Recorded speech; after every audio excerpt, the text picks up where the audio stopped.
Where were you in the night? 20. Yeah, it starts as a monologue movie.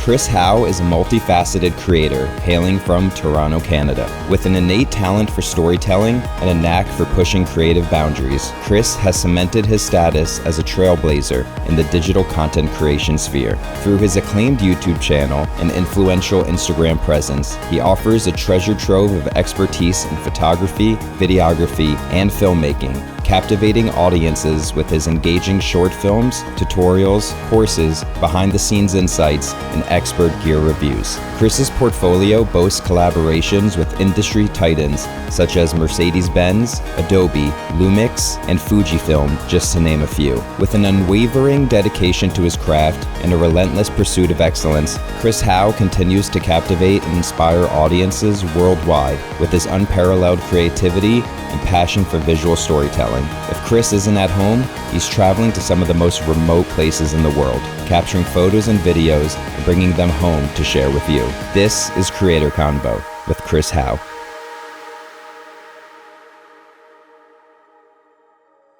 So yeah, thanks for being in your house. Thanks for coming to my house. I appreciate it. I'm so used to just being like, thanks for being here. But it's, I'm here in Toronto, Canada, and I'm in your home. I'm severely jet lagged, but I'm glad we were able to make this work. That just means you're committed to your podcast, which I respect. Yeah, delusional. So the whole time sleeping, I'm like, dude, I thought my answers were good. Yeah, you just have like narcolepsy. Yeah. Fascinating. So I guess usually start with backstory. Where did you grow up? Are you from Toronto? And then how did you start to fall in love with filmmaking, creating, and all that fun stuff? Yeah, man. I grew up just outside of Toronto, about 40 minutes north in the town called Aurora. I would say I'm from like Aurora, Newmarket area. Shout out to all the creators that happen to be from that area, including Jim Carrey, which is great. Such a random thing. But I grew up outside of the city, so would spend weekends kind of going into the city. And I watched my mom just like be deeply passionate about taking photos all the time. So being surrounded by somebody who like loved photography, I think you always like look up to your parents in some way. And so seeing somebody else who had that passion, you always kind of want to like emulate what they're doing. So, I started taking photos. My mom had this little like Olympus film camera. And I remember taking this photo, and when you bring it to the place to get it developed, they would have like a photo of the week. And one of the photos that I had taken on my mom's camera got chosen as the photo of the week at Black's Camera Store, which was really cool. Looking back now as an adult, I can be like, oh, this was just a cash grab to get them to print it, to put it up on the wall. But as a kid, it was like I was chosen. And so like little moments like that start to build confidence, not only because, you're immersed in a world that people are supportive of it. My family, they really loved like all the arts. And then naturally what had happened is I purchased this like camera when I was 9 years old. I saved up all my money and I purchased up this camera called Digital Blue. It was the camera that shot 240p, and it would shoot like, it would hold 48 photos on it. And I would go to like the auto show with my dad and like take photos. And that's how I would start to like create vlogs at the time. And then I think everyone came from that like Jackass CKY era. I don't know if you did, but I did. And so I would make my own versions of like CKY videos, which were like nothing. It'd be like jumping off of like a roof, and we think it was like the most badass thing in the world. But we were making things, and we were making like skateboarding films, and I started to film all my family vacations. So much so that I was better at filmmaking than I was at spelling, because I would give my family these like gifts for their birthdays and for Christmas. They'd be like HAU family vactions. Like I didn't know how to spell vacation. So I'd give them like I'd make a DVD with like a design and everything like that. And to this day, I still can't spell the best, but that's how it kind of developed there. And then I started a band because I was really into music. And what happened is I wanted to originally pursue like a career as like a singer-songwriter and as a musician. And I had this like wild career where I was writing songs, and then I joined a metal band with my grade 12 English teacher from high school, where after high school we started a band called the Bloody Five that only had 4 band members. And we like made an album, and we toured, and we made music videos. And I was a part of like shooting music videos for the community, for myself, for the band. And eventually I was kind of getting this feedback that people were like, man, these music videos are great. And I would always be like, but like the music though, right? And they're like, no, I mean, yeah, but the videos though, man. And then it just started to have this like natural progression for me. And, we were chatting behind the scenes. I was mentioning that I was a lifeguard previously. And my boss at the time was like, I really like all the videos that you're making. Would you film a video for like our aquatics department to show for a town hall meeting coming up? I was like, yeah, I think I can do that. Filmed the video. The mayor of the town was like, loved the video. And they're like, give this guy a job. And so the communications department messaged me and they were like, do you want to get paid the same as a lifeguard, but just like make videos all the time instead? So then I did that for a year. And then I just built this like career where I was making government videos for a while, but it's government videos. It's not like a very passionate thing to always be involved, lots of red tape. And I always had like aspirations to like want to do more creative things. And then I was that kid that was just sitting and watching Casey Neistat videos in my parents' basement, and Ben Brown and a lot of other people. Yourself as part of that, by the way. This is like a quick like little note as a shout out that you are part of like that initial group of inspiration that made me want to go after this. So thank you for also like doing and chasing your own passions, because it inspires a lot of other people to do it too. And I looked up to people like yourself, and I was like, I want to do this.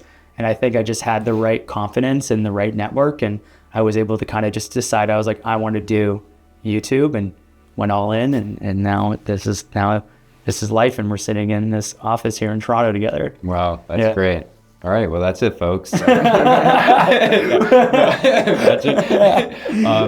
was a 42-minute response.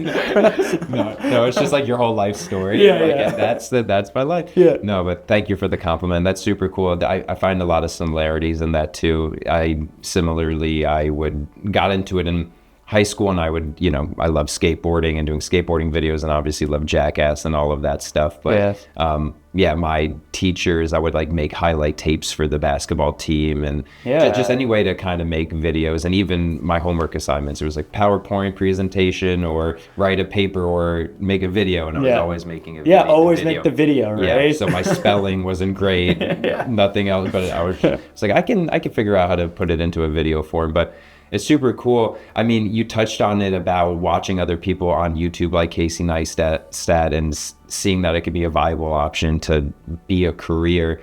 When did you actually just start posting on YouTube, and was YouTube the first platform that you started posting on? I had experimented with YouTube for a while, where I was making these travel films, and it was very much inspired after being like, if Ben Brown can do this, like I was very much inspired by that. I was like, I want to do something very similar. Yeah. And I was actually having a lot of success on like Facebook Watch when it was called that. That was like the name of the product. Now it would just be like people watching videos on Facebook. And I remember thinking, oh, Nas Daily is kind of like building a bit of a career here. He's becoming like the poster child.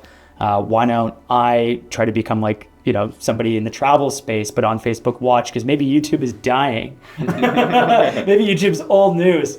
Yeah. And then, I was having success with it, but never to the point where I could make money with it financially. And so, I got cool opportunities. I was able to start doing like tourism board trips and get invited, but there was no like actual exchange or like sponsorship or anything that was like, oh, I can make a living off of doing this. This is fun life experiences, but how do I actually like go all in on this? And then at the time, there was a bunch of other creators I was really following, and just so happened to be that like a mutual friend was starting to get like a lot of exposure online. His name, Peter McKinnon. And Peter and I actually used to shoot weddings together back in the day. So, I was mentioning the Aurora Newmarket team is like, that's like Peter, Maddie, like all those guys are from that area. And for me, Peter was just getting started. I had messaged him just being like, man, crazy. Like, I just saw your video featured on Petapixel. Like, I was like, that's crazy, man. Newmarket's getting like its attention. This is so exciting. And then he's like, dude, it's such a long time since we shot weddings. We should get together for a coffee. And then, I started to help Peter a little bit with his YouTube videos, just shooting B-roll or getting together, helping with ideas. And it was actually him just saying like, hey, dude, you're doing the Facebook Watch thing. Like, just stop. Like, do it on YouTube instead. I was like, I don't know, but the views are not really working. And with his push, he's like, no, dude, you have like the gusto, the personality. Like, I think you could do this.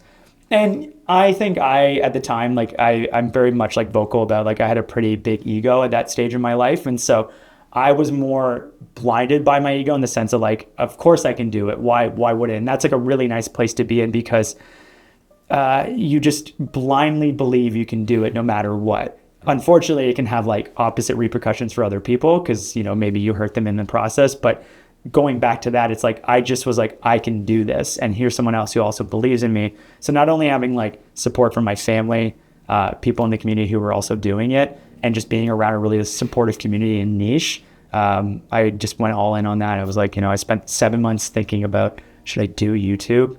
And then I just was like, I'm doing it. And I just committed and posted 1 to 2 videos every single week. And then that just became the career. It is, you know, when you can confidently tell people, you're like, what do you do for a living? Like, I'm a YouTuber. Yeah. Right. It's funny when you're like, I'm a platform. Yeah. I'm a platform. Yeah. I'm Facebook Watch. Yeah.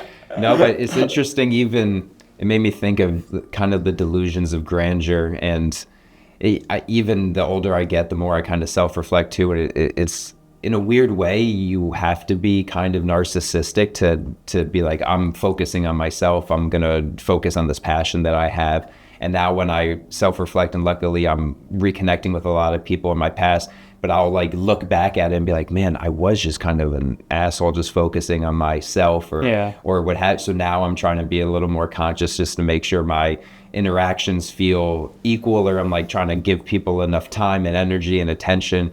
I guess that would be an interesting subject to dive into, just because when you're younger and you're in your, you know, early 20s or whatever, it's a beautiful thing having a passion and having a goal, but it's like a fine line between just being like, hey, I'm the main character and everyone else is just like NPC players, and I'm gonna, you know, and that is how you can become quote unquote successful. But yeah, how do you find now, are you more cognizant of that? Or like so much so. Yeah. I would say, like, going into my journey, I had so many like moments of awakening where I was like, in the same way that you've just kind of been touching, like I've been reconnecting with people from my past and almost apologizing for what was really like not awareness around how my actions could actually like impact someone. And I look back now in a really like, I wouldn't call it almost bittersweet, but in a way that's like, I'm grateful for past Chris for just being so tunnel visioned on this goal, but I can see that kid was just so hurt and he just wanted to be like accepted, and he did everything to like, every decision was guided by wanting love. But the irony is that I pushed more people away. And once you actually have the success, you're like, oh, well, maybe I didn't need this much, or maybe I didn't need it until later. And then you have, you know, privilege and opportunity to self-reflect. I would say like the last, like, you know, 5 years have been a big focus on like fixing and working on the ego. That journey started around like 26, 27, 33 now. And then really the last 2 years have been around compassion for myself, around being like, hey, don't beat yourself up for making those decisions. You thought you were making the best ones at the time, but you can go back and start to heal those relationships, or you can start to really understand what was guiding so much of it at the time. And I'm like totally fine to say that like I had validation issues. And like now I can go and be like, which is interesting because as you heal them, now I'm like, well, how do I show up? Because if it was all driven potentially by like some of it finances, some of it creative, some of it around validation, then you have this system now where I'm in a place where I'm like, well, I'm glad the content I made was very helpful to people and it's had like a really positive impact on their lives. But now I can be even more conscious of it now and really be intentional with it, rather than just making it to hit the deadlines. I can actually be like, oh, what am I saying in this, and how is that going to have like a ripple effect on people who watch it? Yeah, for sure.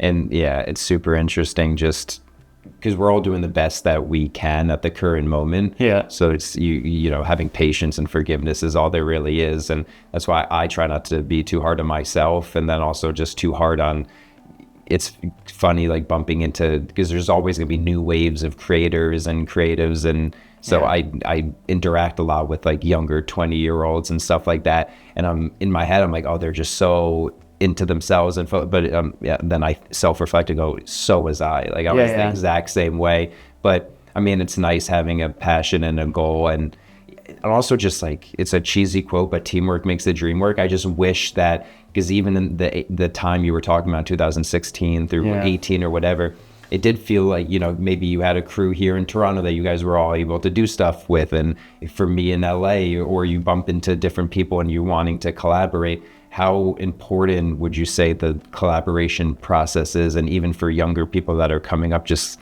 trying to emphasize the fact that, you know, there's enough success for everyone, you know? Yeah, I think for especially anyone who's listening to this podcast, there's enough space for everyone. There's a slice of that pie that's available for you. It's actually the only thing that's stopping you from getting that in most cases is yourself. You're going to get in your own way. And don't get me wrong, there's an element of luck that's definitely involved in all of this, where you know, you make the right video and an algorithm pops off and you start to get in like attention. But the thing that you have control over is your opportunity to show up all the time and build your skills. But to go back and to answer your question, I think community, I'll put it in the same kind of like collaboration and community, I think are like super, super important. One, because YouTube and being a creator is a really lonely job. Like I can sit in this office by myself for like hours and just, which is both good and bad, where you don't have the same environment that a lot of people have within an agency or somewhere that they work, where they get to work with their colleagues. Like this is a very lonely experience sometimes. So community just allows you to have like more people to feel connected with, bounce ideas off of. You know, the amount of people I'll just send like ideas for YouTube titles and go back and forth, like that's people helping each other. As well as there's so many people in this specific space that are sending the elevator back down to younger creators that who are just so talented and need the exposure. So it's kind of like Jay-Z. There's the Jay-Z's of our space that are like, you know, putting people on and you know, putting the eyeballs on those creators and those voices. And I'm very inspired by the next generation of voices.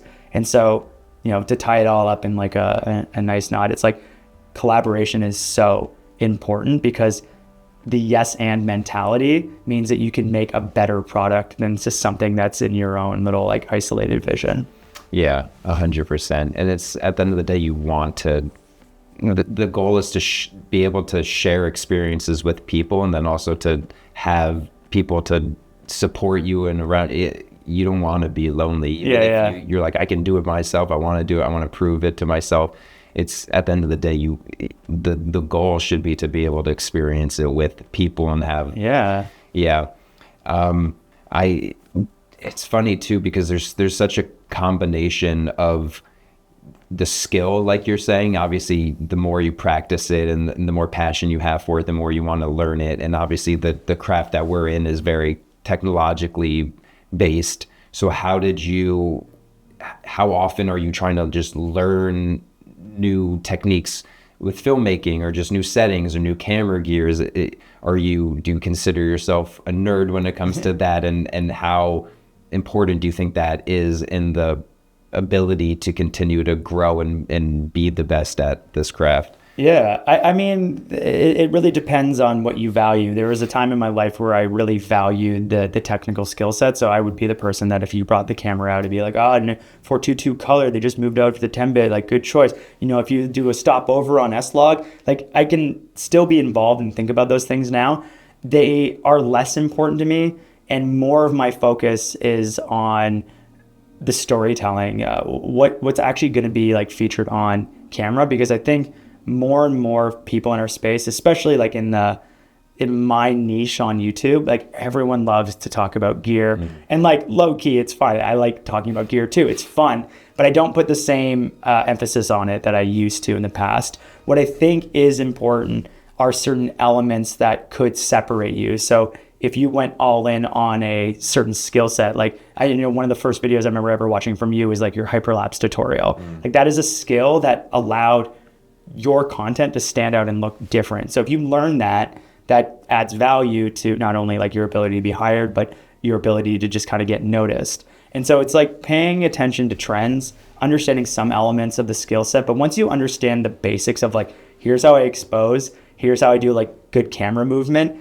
If you don't shoot something that's interesting or tell an interesting story, no one's going to want to watch moving forward. So I think in my mind, if I had to put any pressure on things, it's like story, editing, technical skill set would be like kind of like in in order there. Yeah, no, that makes sense too.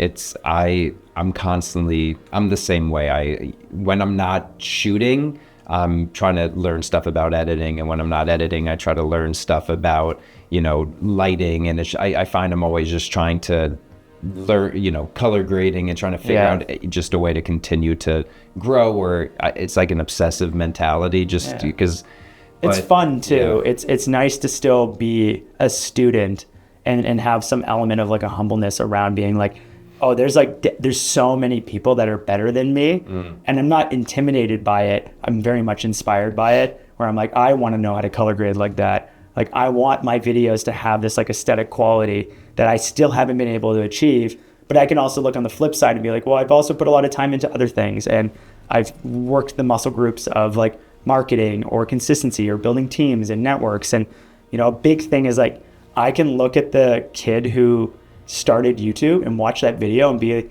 like, he was just so anxious. Like, if he was sitting here right now, he'd be so nervous. He'd be like, oh yeah, and like this, he has so much to prove. And as I've like worked more on myself, I've seen dividends pay out tenfold in terms of just feeling calm when a camera's on, not being worried about what I'm going to say, being more present. And that, I think, makes for better YouTube content. Ultimately, I'm still kind of defining what I want to be doing with the next stage of my life right now. I've kind of called this year my like esoteric year. Like, I'm experimenting with things. I'm trying out different things that feel like they resonate, because there's been like a character and or a brand that I've stuck with.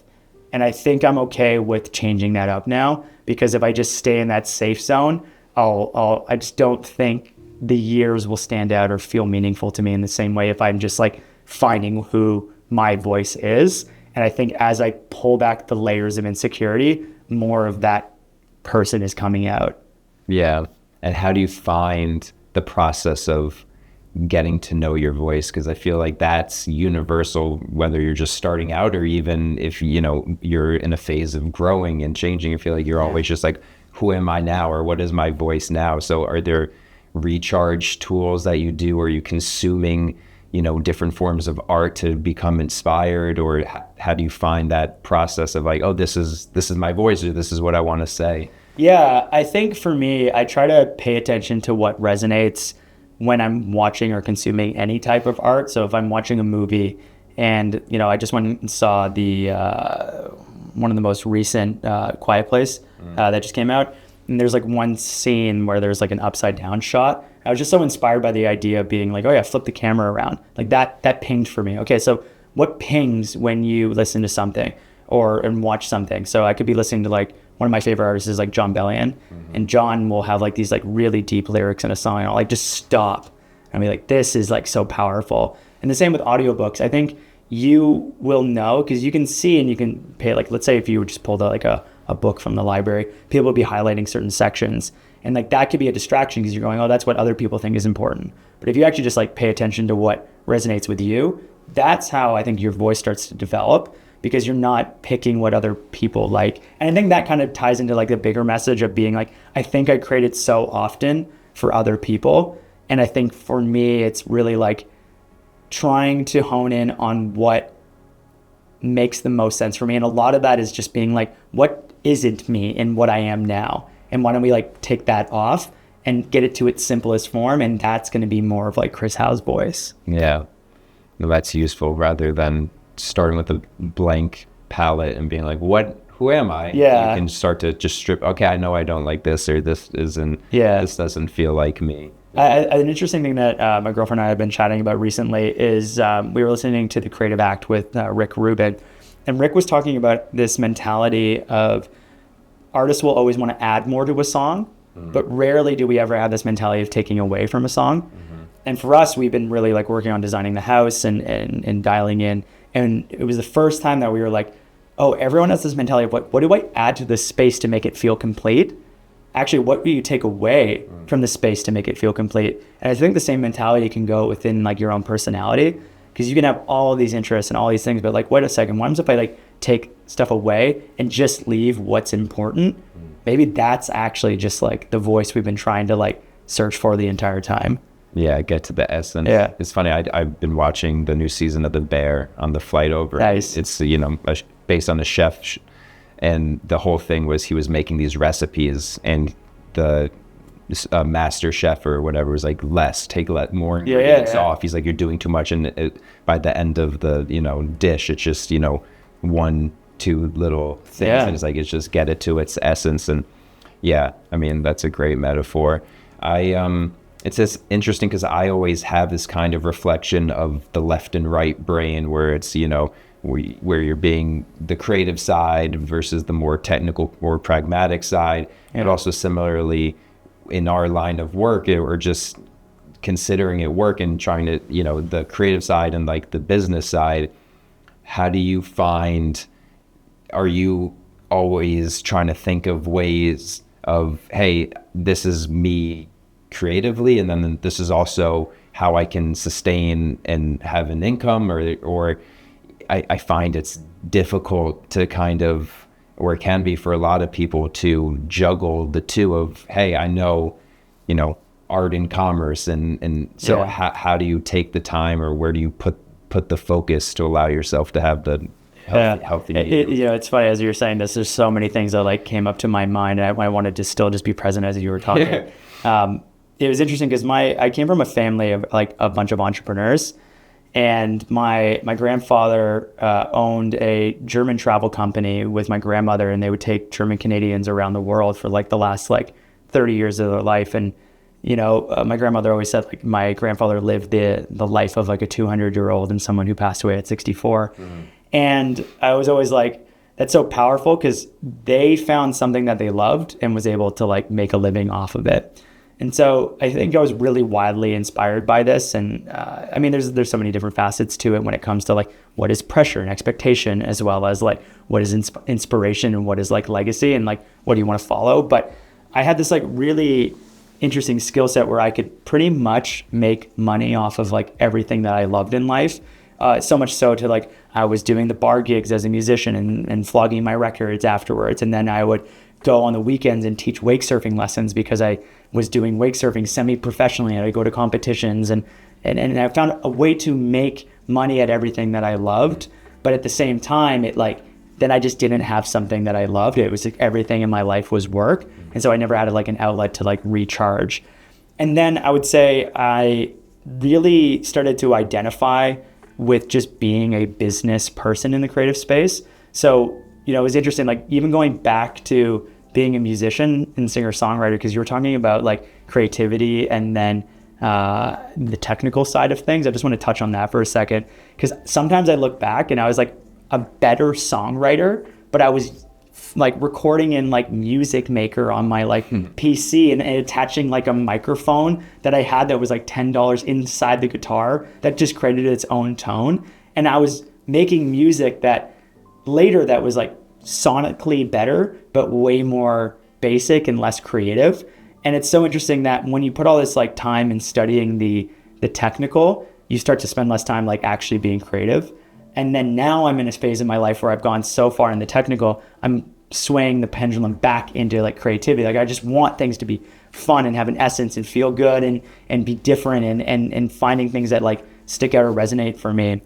And then now to kind of touch base back on like the commerce and art thing, I started to like identify as somebody who was like, oh, I know how to make money off of the art, and I would like tell other people how they could do it. And then I built a brand online where I was like teaching people how to make money off of being like a photographer or videographer. And it's awesome because I've met a lot of these people in person, and they've all said like, oh, I was able to quit my job and become a full-time photographer because of these videos.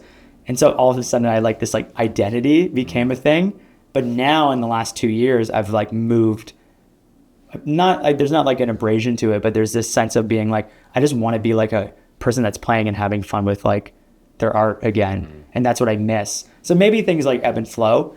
And for a long time, I think I just doubled down on being able to make money. And then now I'm in a place where I feel a privilege of being able to have more flexibility to be like, well, I want to invest in my own projects. I want to do more for me. I want to not just make things for brands or the internet, but I want to make things that I think are just like really cool. And that's the next season of like Chris HAU as like a creative and artist kind of coming up. Yeah, well, that's really cool. And I'm glad you found that self-reflection. Yeah, similar. I just came back from Bali, which is why I may seem exhausted right now. Because You seem good all the Oh, cause, nice. And he did a shoot today, everybody. Yeah. So I don't want to hear in the comments. Yeah. But no, more recently, what I've been doing and what I'm loving is, and my brain also just went to like the idea of attention spans and how the stuff that I always liked and what I tried to do is I would always just shoot in like 120 frames a second and try to just slow everything down. And nowadays everything is, I mean, I guess it's always been like that, but it just feels like you'll watch something on Instagram and it's like an 8 count of a song, just like a highlight reel, and all of a sudden it's like that's it. And I love watching movies. I love listening to longer podcasts, or I'm constantly trying to slow life down. And I think that's a part of age, but I just brought a tripod with me, and I kind of just used one lens, and I would just set up a tripod and just like let shots breathe. And I wasn't shooting in slow motion. I was just shooting in 24 frames and, either putting myself and my girlfriend in the frame or just getting nature. So yeah, in an interesting way, I guess I wanted to just touch on the idea of, the idea of attention spans and how, we're such a quick fix. We want the endorphin hit right away. And a lot of the stuff that we're watching is shorter form content. But in this new chapter of your life, are you trying to make stuff that feel longer and more substantial? And is that the type of stuff that you consume? And where do you see, I guess, the trend of what people might be consuming? Do you think there's like a pivot towards this like longer form content again? Because there was these cinematic videos and then it's become short, and I guess it is that ebb and flow. But yeah, the idea of attention spans and what people are looking for. What do you think on that? Yeah, I think I echo your same sentiments in the sense that I think there's an appetite for things to be calmer and slower right now. I think we had like a really big season where it almost seemed like everyone was talking about how to like psychologically hack the brain to keep people going. And like, there's this like Mr. Beast content, and people would always be like, this is the Kim, we should follow this. And then he set the trend, and then everyone was just this like, ba, ba, ba, ba, ba, ba, ba. Forever, like every 5 seconds dictates the next 5 seconds. And you have to make sure that each 5 seconds tells the person to keep watching the next. They can't blink. Yeah. And I had this like point where I remember I can look back and almost see like on my YouTube channel with like thumbnails as well as the content. It was just like, really, I was making content for the medium, and I don't beat myself up because that was just what was working, and you have to play the game of YouTube and views if this is your career. Can't always just be this esoteric like artist all the time. You have to have some consideration that the medium also directs the content to some capacity. But in the same vein, it's like I think we just have these like pendulum swings in society where, okay, everyone really wants fast-paced content. That's the trend. Everyone's starting to make it. And then one thing pops off that's slow, and then it's like one thing goes down, then another one. And all of a sudden you just see everyone wants to start doing things slow. And I think we're going to just be in a season right now where algorithms are going to start to push this type of like content that seems fresh, but it's just that it's not feeling like we're being taken advantage of with our minds. Like I think the consumer is getting really aware of being like, okay, this is too much, or this is an ad. This is just way too much energy, and they want things to be more authentic again, because what was like quote unquote authentic during like our era on Instagram was also very highly curated, but it felt more authentic because it wasn't what was on TV and media, and it felt, oh, I have this on my phone. Okay, well now everything's like that. Now it's going to be like, how do we get even more authentic? How do we feel like what I'm consuming isn't raising my anxiety or my heart rate or feeling like it's trying to get my attention? Because at the moment it's trying to get your attention, you can almost have like I don't want this. And people have ownership over what they get to see to some capacity. Like they're getting to choose, other than like algorithms feeding them, being very specific. Yeah. They still get to say like, do I keep watching this or not? To tie it all up, I am also making slower content. If you watch some of my like more recent videos from this year, I've just had like way more chill, lo-fi vibes as music as like a starting point. And it's more of just these like long drawn shots. I'm leaving my mistakes in. I'm leaving the real life moments of like laughing or whatever it might be, because I think there's an appetite for like honesty that just hasn't existed in the same way in the past. Yeah. Yeah, people want that human connection and that realness. I feel like that's why podcasts are so big now, and especially post-pandemic. I feel like the COVID and everything kind of shifted our neural network and what we're wanting to feel and experience. But yeah, I like just throwing on a podcast and just listening to it, feel like I'm connected to a person or their life or what have you. But well, we learn through stories, right? Traditionally, like the fact is, like right now we just have people peering into a conversation. We're not fully presenting. Like there might be like an element of us like editing while we're talking, where we're saying, okay, well, what can I deliver in like a concise way that people are understanding? It's not that different if I was just also chatting with you by a fireside, telling you stories about life so that we get to know each other. And then maybe there's something that I say that you take with you moving forward, or vice versa.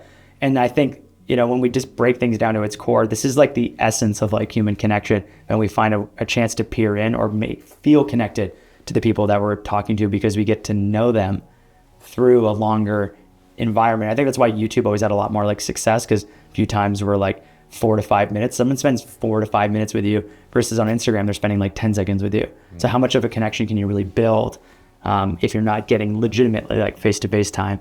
And then podcasts, you start to be like, oh, now I really know this person because I spent an hour with them like once a week. Yeah.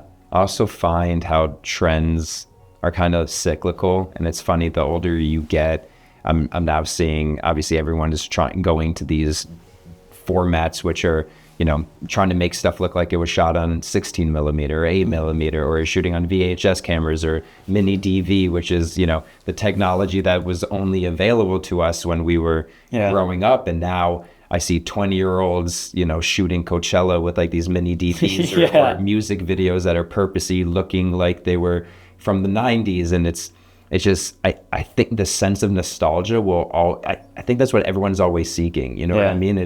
There's a quote about, everyone gets older, but growing up is up to you. And I think that at our essence, we're always just trying to be a kid and just trying to have that sense of wonder and magic and nostalgia. So it's super interesting just to see how different generations and how each person tries to portray that, you know what I mean? And it can be as simple as just filming a sunset and putting, a song that reminds you of being a kid in it, or it could be throwing a filter on or whatever. But isn't it kind of funny just seeing all these different things from you're like, oh, that was cool when I was young. So that's what I shot on. I had like the Sony mini DV cam, and I would shoot in like SD versus HD, because I would get like 60 minutes versus 24 minutes of footage.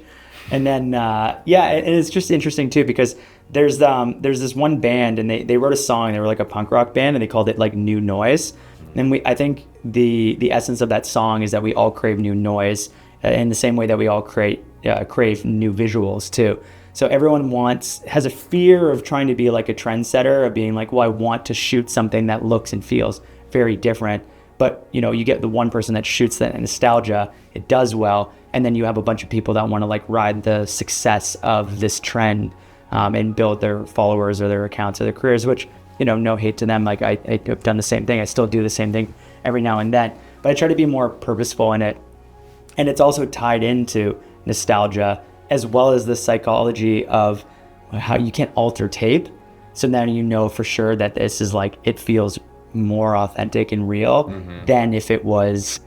But the irony is like, the moment you have a lens on something, it's all contrived, because you get to choose where that lens goes. Yeah.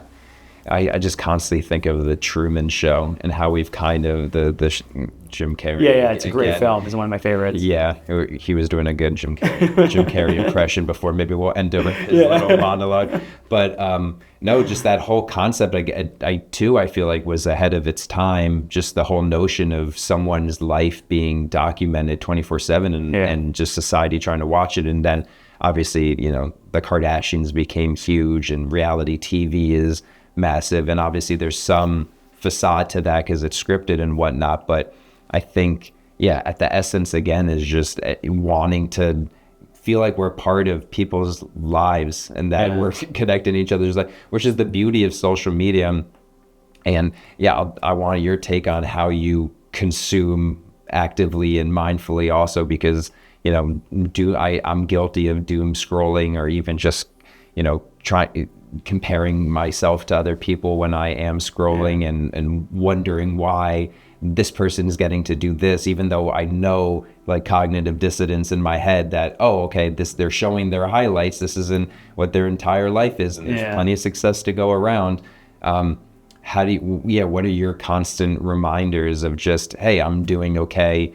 Don't compare myself to other people. Maybe if I am going on social media, don't just, turn my brain off and just scroll, because it's a tool like anything else, but it could also become detrimental. And I feel like kids are more depressed and anxious than ever because, I can't imagine. I thank the heavens every day that I didn't have social media growing up. I was kind of still would ride my bike to the park, and I was outside, and I got a BlackBerry and I played like Brick Breaker, and Snake. Exactly, on my TI-89 calculator. So for me, there was still some level of this where I wasn't fully online. I was still, but now everything is online, and high schoolers are, they can be cyberbullied, or they can consume all this content and just feel like it's an overload of information. So, for you, what's the kind of pros and cons of just social media and technology, and where do you see it going? I mean, there's always two sides to every coin, right? Like, I can look and be so grateful for social media. It's completely changed my entire life for the good and the bad, right? Like, mostly good. Like, I love my life. I love the opportunities that it's presented, that I have a place to share my voice without having to like pay for it. Like, I put it online, it's there for people to consume if it resonates with that audience. Like, that's a beautiful part of this platform, is that every piece of technology can be used for good and bad, right? Like, when obviously like the computer came out, everyone's starting to go like, oh, typewriters, that's the core and that's the essence. There will be another thing even within our generation that will make social media feel like the typewriter of the era, and we'll get into some sort of like new world.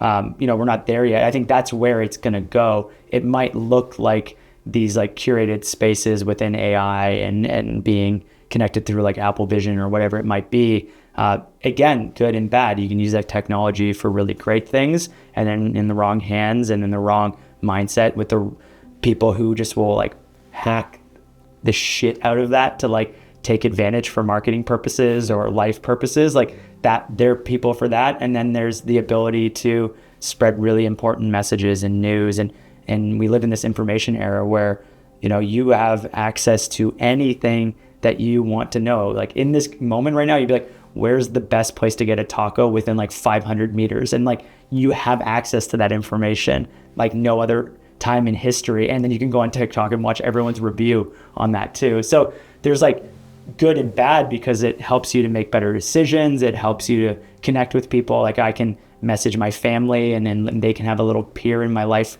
for everybody that lives in Germany and Austria, but I don't get to see them in person all the time. But when I do, they're like, oh, I love this. I saw this. This is amazing. Even if it was a highlight reel, they're getting to like still be a part of it in some capacity. That's a really nice thing. It does get into a place where you were touching on like cyberbullying and younger kids being exposed to this.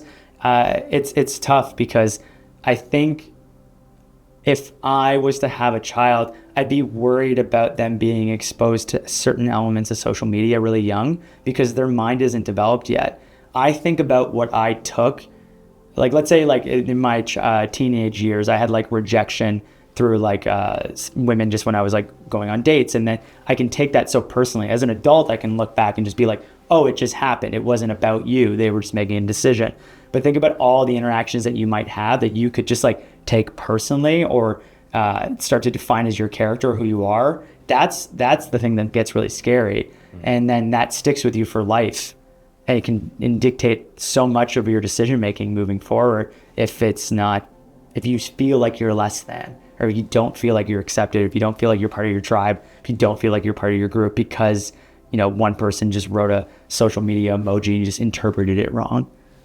Yeah, it's the coping mechanisms I find is that I just, as long as you're using technology for connectedness as opposed to separateness, I think will be okay. Yeah. And it is super interesting just with the boom of AI and everything else. But yeah, like you were mentioning, it's like video killed the radio star. There's every new technology that comes out, everyone's like, oh, death to the medium before, and oh, this is going to be terrible. But as long it comes to an intention at the end of the day, right? Which is always, as long as the intention is, for positivity or for connectedness or for artistic expression, hopefully, then hopefully that will be what is allowed to spread. But it's just super interesting to think about, especially because I have younger cousins and stuff now, and and they're just so aware of everything that's going on, which is also a good and bad thing, just with news and politics and everything that's going on. We feel so, I guess, spread apart, but at the same time, it's like we've never been more connected. You know what's going on in other parts of the world, and so but it is cool. The reason why we're even sitting here is because of social media and seeing on people's stories. It's like, oh, you're in this part of the world, so let's, as long as the intention is like, hey, let's connect, then I think there'll be some beauty of it. You can use it as a tool to springboard to IRL connections and using it as a medium to share your work, which then has a ripple effect, and then someone else goes, oh, I want to hire this person to do some work. That's a great part of social media. Or maybe you find a product that you were never exposed to, or someone shares something on TikTok that you were like, oh, this has brought awareness to something that has been like hurting me or bothering me. Oh, actually, I'm going to completely like change for the better because of it. And that's the beauty of these platforms, is like, for me, I want to be really intentional that what I put out will have a positive impact in some capacity, whether it's helping to like inform someone on making a good decision on something, and or making them realize something about themselves, or making them a better creator. I mean, and then you still have a choice of what you want to consume to some degree. Obviously TikTok's a little different because the algorithms will like be very good at understanding you somehow, which is always very interesting. It just listens to you. I'll say one word, I'll be like, oh, shampoo, and then all of a sudden I'll get 3 things of shampoo. It's like, all right, I know you're listening, but you can delay it by 5 minutes. You don't have to get I'm aware of how you're listening. I feel, I just hope it doesn't become like Minority Report or something where you walk into a mall and it scans your face and it's like, hello, Jordan, we have your cologne is available in aisle 3 because you ran out. And every ad that you walk by is also like just only for you. Yeah, only for which you. Is like, it's interesting because a question to throw at you, just in regards to like algorithms, in the same way that you can go on an app and just be like, oh, I really enjoy all the content I'm seeing. Do you feel like that if you're not exposed to new information and it's all pigeonholed, being tailored directly to you, is that a good thing or is it a bad thing in your eyes? I think it's both. It's always a double-edged sword. I think they're doing their best, these companies, to give you what they think you want. But also they're feeding you what they think will keep you the most engaged or will get the most clicks. So that's where it becomes a little scary, a lot of it is based on fear or anger. So they try to give you stuff that's polarizing. And you can become in your own little bubble. And it is, I saw a TikTok the other day where a girl was on her phone and a post came up and she went to the comments and all the comments were from like a female perspective. And then the boyfriend went and saw the same post, clicked on the comments, and all the comments were like from the male perspective. And it was like completely separate. Like one was taking one side, one was taking another side. And it's interesting how it could be one piece of content, but they're just feeding you what you think would be the most engaging or what you think you want to see. Oh, it's interesting. I never even thought about the comment section being like an algorithm as well. They'll show whatever top comments they think you want to engage with based on previous. So as long as we're having this reflection, and I think as long as we're constantly questioning, which is the fundamental principle of kind of being alive and growing, is innately, and I think it starts with our parents. If our parents are like, don't touch that, it's hot, you kind of just want to be like, let me touch it a little bit. Or like, take a coat, it's cold outside, be like, I got this, I don't need a coat, you know what I mean? And maybe you learn, you're like, all right, maybe they were right or whatever, but I think innately as a society, we have to just question as we're Everything. getting yeah, we don't have to be conspiracy theorists, but it's also like I'll scroll through stuff, but I'm also kind of I mix the passive and the active. I'll be passive just scrolling and be like, oh, this is new things, or oh, and I'll notice when there's like a repetition, be like, oh, you're giving me recipes because I've been sending to my girlfriend like vegan recipes or whatever, and I'm getting a lot of camera thing or this topic or basketball, whatever, because I know you're feeding me stuff that I searched before, what I've engaged with before. But then what I'll also do is then go to the explore page, scroll, click on someone else's page, and like I kind of do a little deep dive, or I'll search certain I do my best to hit the shuffle button to make sure that I'm just trying to get new perspectives and new information, just because I don't like the same thing. I think that's why we're where we're at too, and why we love travel so much is, we're creatures of habit, but we love breaking the pattern. And that's why travel is so cool, is because you see new people and you see new places. So I mean, I'm sure you feel the same way, but with the algorithm, I think it's, they can do their best up to a certain point, and I enjoy it because it's a certain point, it eliminates some of the monotony, or it removes some of my I like could just choice fatigue. Yeah, exactly. That's what I call it. Like, have you ever been on Netflix and just been like, you spend like a half an hour trying to decide what movie you watch? At least like when you go on those apps, you're like, it's feeding you something, and then you still get to like decide if you want to like join the ride of whatever you land on. Yeah, for sure. And now I'm just making watch lists, and I'm adding things to the queue, and I'm just making sure that I'm just trying to be more intentional with, if I am watching something, I'm making sure right away I know what I'm watching, how long I'm going to watch it for, or if I'm on the phone, I'm going on to post, or I'm going on for a couple minutes, and just trying to be way more intentional with everything. You ever seen something you want to watch, but you're like, I don't want the algorithm to keep feeding me this, and you're like, but you're like, secretly I kind of wanted to watch that, but like I know I should have my like vegetables of good content, so I'll sit and watch this thing about self-growth.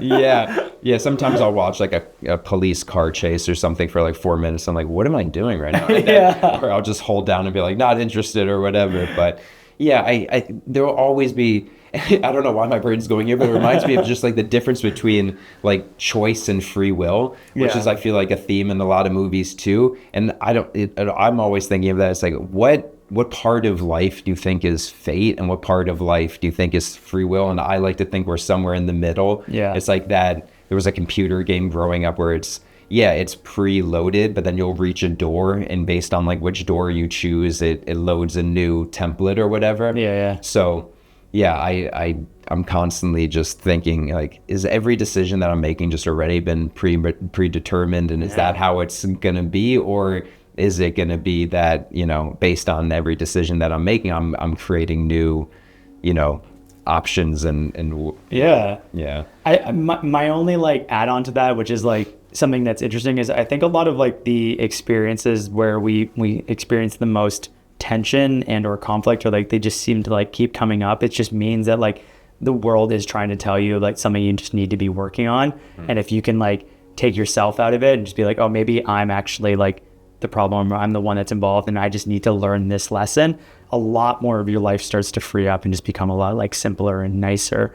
But I think the world will constantly keep testing you, and you'll be like, is this predetermined, or am I just supposed to like learn this at this stage in my life? It's tough. I mean, I question it too. Like, it's fun to have the idea of thinking like everything is pre-programmed, or that I'm just an avatar of this. Like, we all like to think that we're super special, and we're all told that we're really unique snowflakes, but maybe we're like not. And actually, I think that is like a nice feeling, is to think that maybe we're not as in control as we think we are. And that is that's like a kind of like a healing and peaceful thing to think sometimes. Again, that's like the fatigue of choice gets eliminated a little bit there. No, but it's I guess that's why I like art so much too, because you get to take these human thoughts that we're all inevitably having and try to translate it into a format that gets you to reflect, or at least feel something, and hopefully it can trigger something in other people, even if it's just eliciting a feeling. I think that's what I always enjoyed about movies or music or whatever. It's even if I can't put my finger on it, a lot of times literally you can't. If it's a song, it's waves of air, so you can't touch it whatsoever, but you know you're feeling something. Do you write a lot in your process? Because that helped me a lot to just try to digest my thoughts and put things down tangibly, and then a lot of ideas came from that. Are you someone who likes to write? I love to write. I journal like pretty regularly. I read Julia Cameron's book, The Artist's Way, and it was actually a recommendation because when I was a massive fan of Macklemore, and whenever you meet somebody that you look up to, you're like, I got one question to ask them, and I was like, what book should I read? I was like, why did I ask him this? That's good. But funny enough, he recommended that book, and that I feel like was the first time where I was finally taking control and not being in the passenger seat in my life and actually being like, no, I want to pursue a life of being a creative and an artist.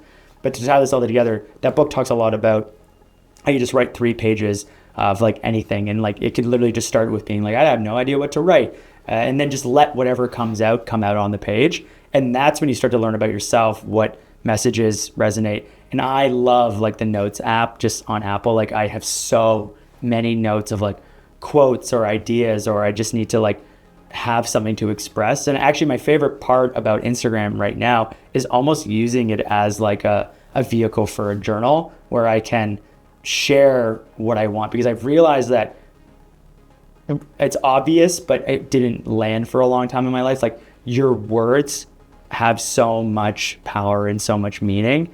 And even today I shared something where I was talking about how like discipline's a really big theme in my life right now. I have self-diagnosed like ADHD, and I really struggle with like finishing things. And I think everything I want in life is on the opposite end of just like being disciplined to finish it and not being like excited about starting the next project because it is stimulating to do that.